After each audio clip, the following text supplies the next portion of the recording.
எல்லாருக்கும் வணக்கங்க. ஒரு ஆர்கானிக்கான ஃபர்டிலைசர் நம்ம இன்றைக்கி காலையில் கொடுத்தோம். அதை நான் ஈவினிங்க்கும் கூட ஷேர் பண்ணிக்கிறேன். ஒவ்வொரு நாளும் பார்த்தீங்கன்னா நான் அன்னன்னைக்கு எடுக்கிற வீடியோ தான் உங்கள் கூட ஷேர் பண்ணுறேன். நீங்களும் தெரிஞ்சுக்கலாம்ல. நான் மாடி தோட்டத்தில் வீட்டுக்கு தேவையான காய்கறி, பழம் எல்லாமே அப்பப்போ அறுவடை பண்ணுறது உங்கள் கூட ஷேர் பண்ணுறேன். ஏன்னா உங்களுக்கும் அந்த இன்ட்ரெஸ்ட் வரும், மைண்ட் ரிலாக்ஸ் ஆகும், அந்த மன அழுத்தம் இருந்தால் குறையும். அதுதாங்க உண்மை. செடியில் பார்க்கும்போது நமக்கு அவ்வளோ சந்தோஷம். இது என்னென்னா பார்த்தீங்கன்னா, வாழைப்பழம், நாட்டு சர்க்கரை, மீன் அமையணும் அது பேர்.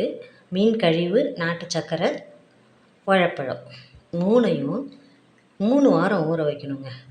ஈக்குவல் ஸ்டேஜில் கொடுத்து நம்ம ஒரு டப்பாவில் அந்த மாதிரி போட்டு ஊற வச்சிட்டோம்னா, கரெக்டாக 3 வாரம் கழித்து பார்த்திங்கன்னா, இது நல்ல அது பாருங்கள், மீன் கழிவும் சர்க்கரையும் மிக்ஸ் ஆகிட்டு தண்ணி மாதிரி ஆகிடும்.